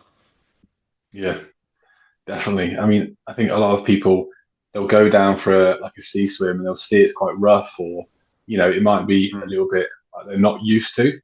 And I think that's one of the best times you can go in and as long as it's safe, as long as the lifeguard's there, you've got a competent person. If it's safe to do so, that's one of the best times you can go in and practice. If it's a beach start, actually entering the water, turning, coming back, using the surf to get you in. It's really, really important tools that you can use on race day. Which again, you say, you know, if you've already done or experienced the worst in training, the race is going to be simple. Yeah.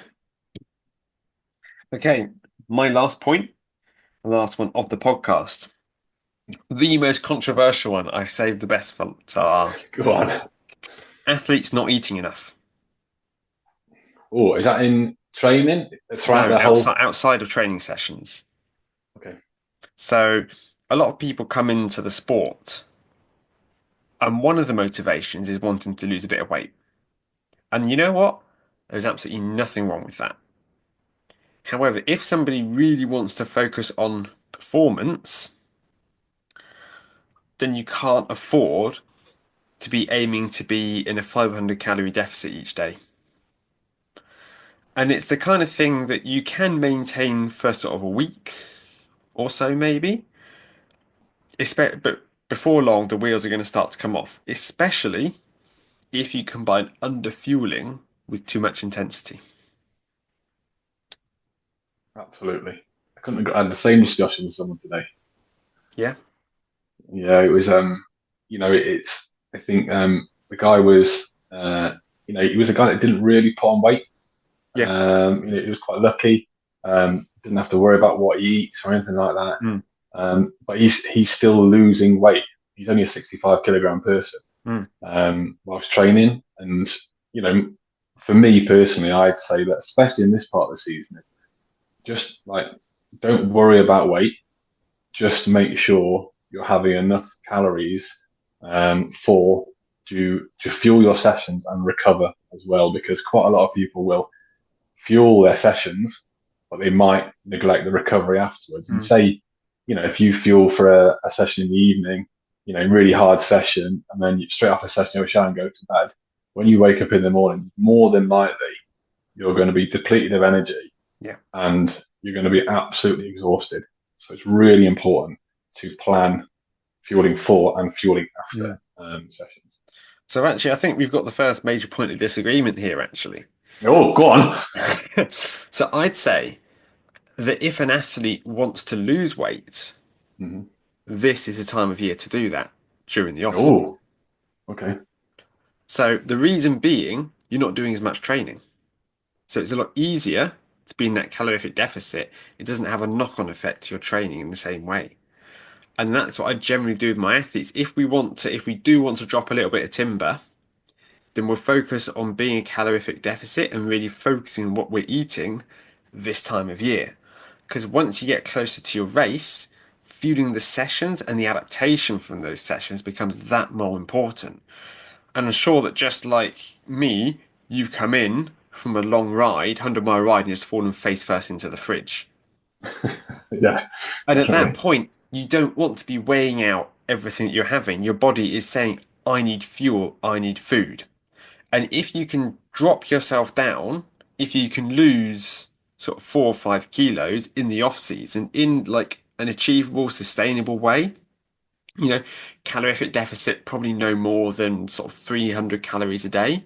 We don't want to crash with our, sort of do any sort of crash dieting.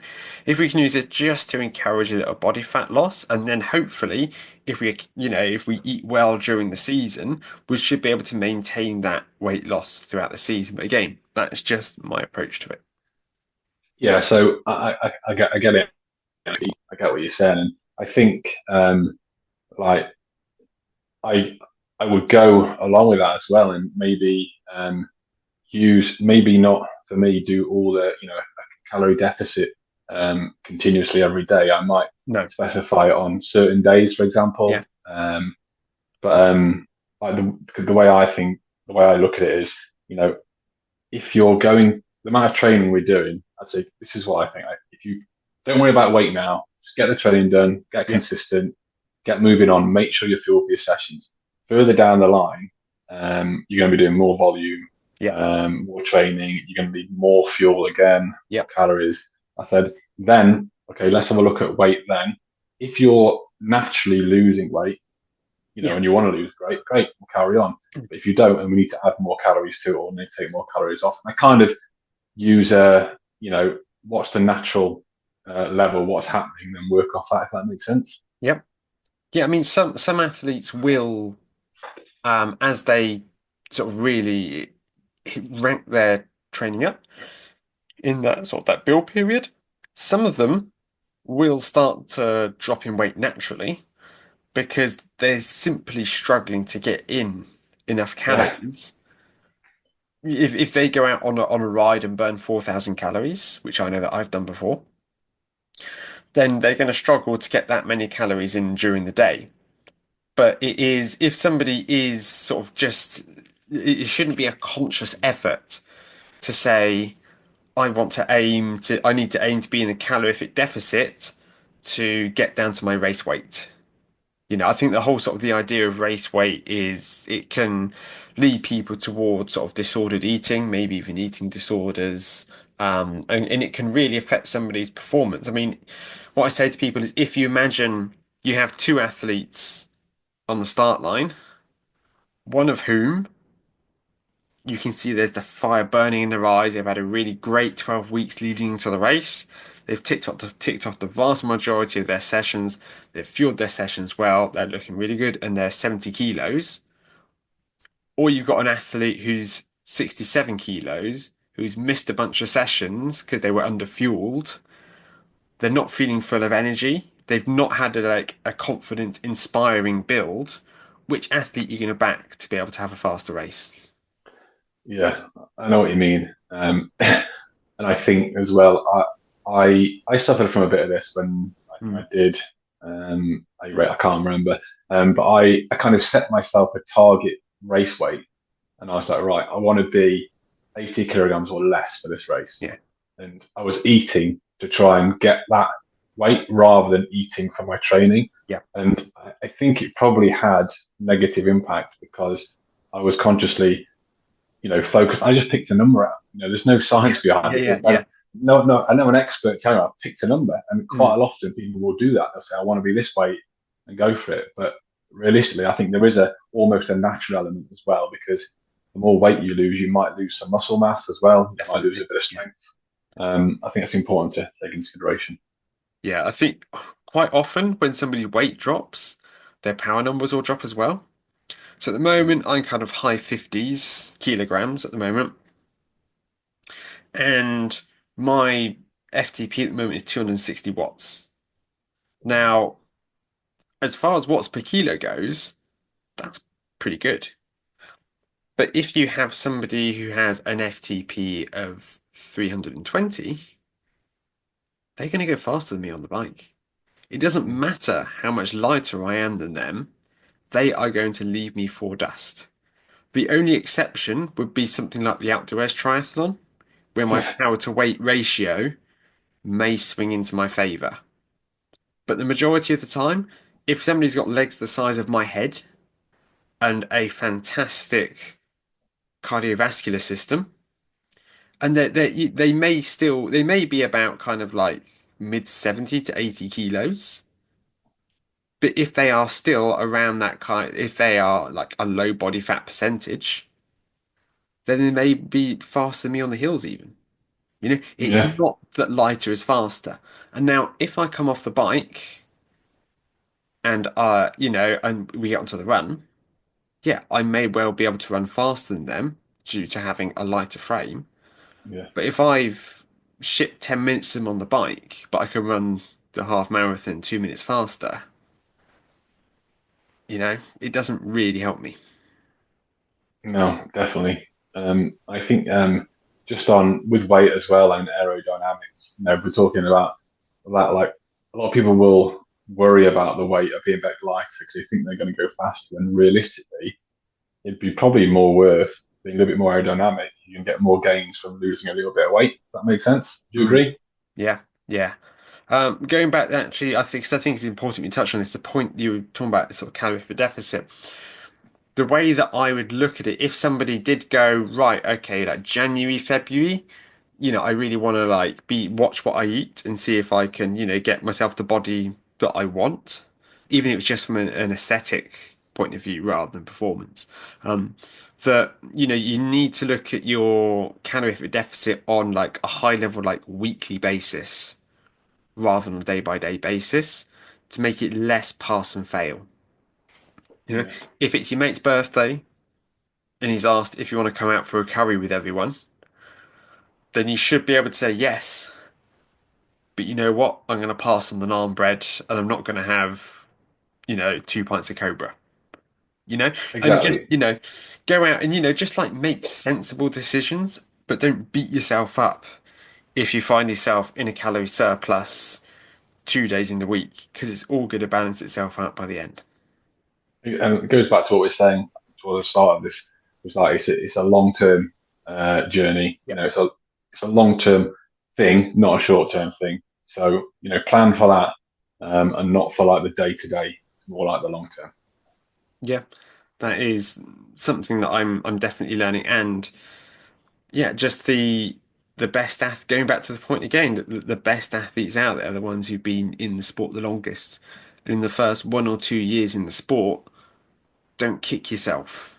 Don't be too hard on yourself if you're not where you feel that you should be, because there's so much to learn in triathlon. Exactly. Still learning as coaches now. Still every single week, every single month, you're learning something new. And when you're working with different athletes, they bring something to the table. They'll teach you something. Yep. It's all good. It's all good. I'd say that my rate of learning has almost accelerated actually in the last few years relative to when I first started coaching. So when I first started coaching, a lot of what I was delivering was based on what I'd learned as an athlete. Yeah. And then once you sort of you move past that point and you realize the importance of sort of spending more time on CPD, the more athletes that you coach as well. When you first start out, you might be only coaching 2 or 3 athletes in your stable. At the Yeah. moment, I think I've got about sort of 18 on my books. The amount of different situations you find yourself in, the amount of extra research you have to do, the courses that you do, the podcasts that you listen to, it's every day is always a school day. Like regardless of how experienced you are, whether you're a professional coach, a professional triathlete. I mean, Lionel Sanders, you see him make some really frank admissions on his YouTube channel.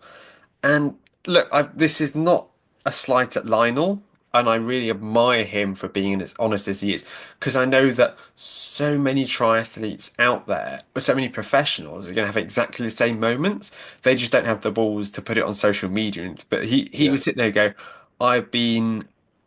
I'm not going to use the word that he used, but a self-derogatory term to describe himself. He is such an idiot because he's taken him this long to realize that this fundamental issue is holding him back. Mm. And yeah, I think a lot of his issues are being around nutrition. Um, and yeah, him just going, I've just realized that I've really messed up. I eat like an absolute, like a student at times, I think he is saying. And that's probably what cost him all of it, like a lot of these big race wins in the past and the issues that he had in races is because his diet was so poor. And it is, yeah, it doesn't matter where you are in the sport, which stage you're on, there's still a huge amount to learn, not only about the human body, about triathlon, about the physiology, but also about yourself as an individual. Yeah, and what works for someone else isn't necessarily going to work for you. So Yeah, you know, experiment, learn. Every day's a learning day, isn't it? Every day's a school day. Is that what they every day's a school day. say? Excellent. So there we go. I think we can happily round that one up there.